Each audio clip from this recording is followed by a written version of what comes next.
All right, sounds good. So yeah, I'm Walid Brinjikji. I'm one of the neurointerventional radiologists at Mayo Clinic in Rochester, Minnesota. I practice both diagnostic and intervention. And I'll be talking about integration of artificial intelligence into the neuroradiology workflow. Here are my financial disclosures, and just one other disclosure. I've railed on Twitter a lot against artificial intelligence in general. I think I spent too much time listening to Elon Musk and some other people, but I've finally seen the light and have converted to the pro AI camp. So I apologize to all the computers out there who are listening.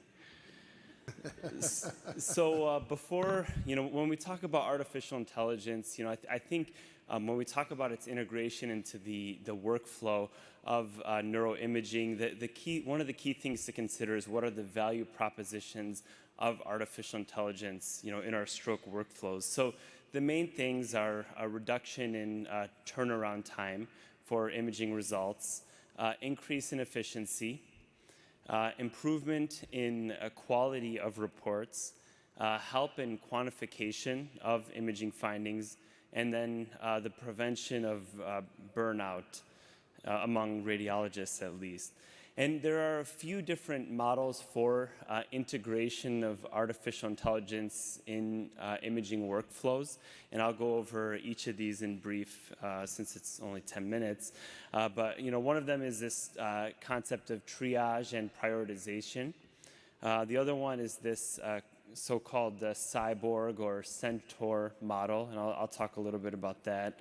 And then also this idea of AI as the primary interpreter. Just a quick show of hands. Has anyone here seen the movie 2001: A Space Odyssey? I just want to, all right, sounds good. Yeah, my dad made me watch it a lot as a kid when it was on TV, and I never really understood it, but now I get it, kind of. So the triage and prioritization workflow model. So essentially what you have here is the patient's on the CT or MRI scanner. The images, they get sent to the PACS. Then it goes to an AI detection algorithm. The AI detection algorithm looks at whatever finding you're looking at, hemorrhage, stroke, elbow, etc. And if it's negative, then it doesn't change the priority of the imaging study on the radiologist's work list, right? So it keeps it in the order at which it was received. However, if it's positive, it'll move it to the top of the radiologist's work list, so it's automatically the next study that the radiologist is looking at, or it'll actually interrupt the interpretation of a study that the radiologist is looking at. And essentially allows for real-time, upgrade of the priority of the imaging study. And the main value propositions that this seeks to answer are reduction in the turnaround time, as well as increase in efficiency. So this is something that's fairly easy to integrate into all of our workflows. And there have been some studies that have shown that, at least in the case of hemorrhage, you can reduce turnaround time by up to 95% if you do this triage and prioritization type workflow model. Then there's this cyborg model. So basically, the radiologist has become half man, half machine, like Terminator or some of the other half man, half machine type people out there. And the main value propositions there are reduction in turnaround time, increase in efficiency, improvement in quality, and then help in quantification of imaging findings. And there's a couple of ways that this can be integrated into workflows. And essentially, one way is you have the patient on the scanner, the images get sent to PACS, the radiologist looks at the pictures, and then the radiologist decides, hey, I really would like the AI to help me out here. So they send the images to the AI server, those get sent back to the PACS, then back to the radiologist, and then you get a final report. And the pro of this, from the radiologist perspective, is that the radiologist can ask the relevant AI for interpretations. Because right now, each AI company is focused on one problem, right? They can say, tell me how bad this GBM is, or tell me how bad this stroke is. But the con is that the radiologist is in control of asking for the relevant AI interpretations. So the pro is the same as the con. Then there's this idea of the automated AI analysis, and we see that in a lot of things in imaging already with, Rapid, with lesion quant for MS, neuroquant for volumes, for dementia and stuff like that, where you basically have the patient that goes to the scanner, images go to the PACS, it goes to the algorithm, goes to the radiologist, and then the radiologist interprets, the imaging findings in the context of the AI detection algorithm producing a final report. And one issue with this is that the findings from the AI detection algorithm are not made known to the clinician until the radiologist, basically approves or signs the report.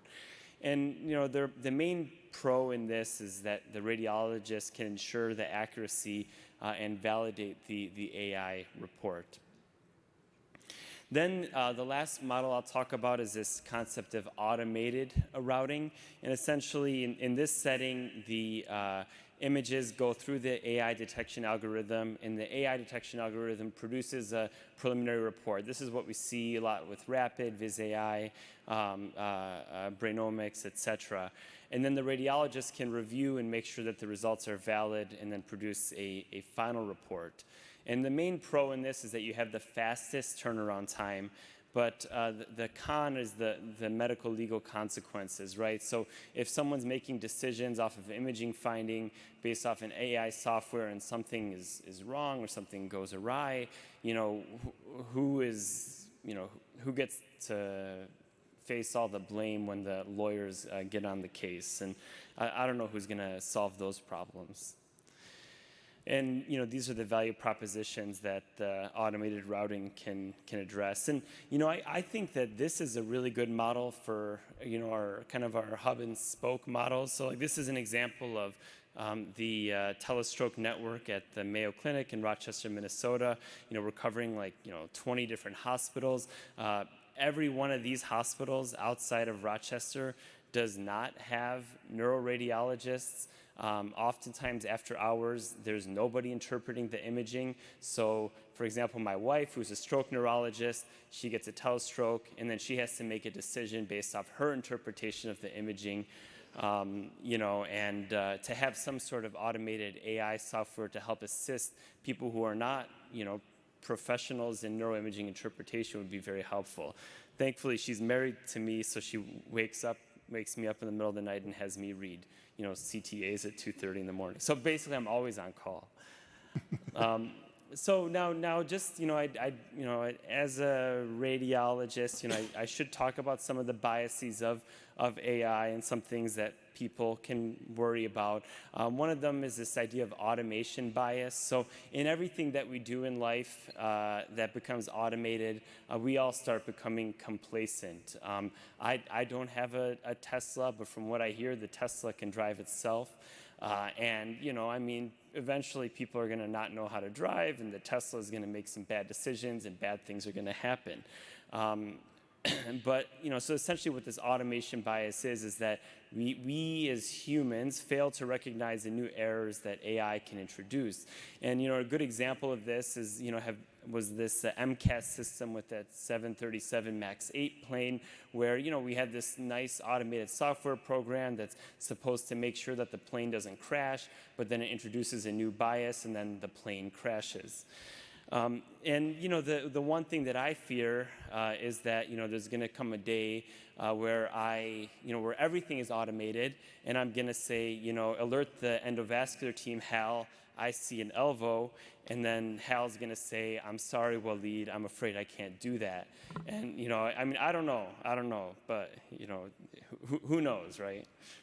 Then there's the elephant in the reading room. This is a bad portrayal of what radiologists look like, because not all of us have mustaches.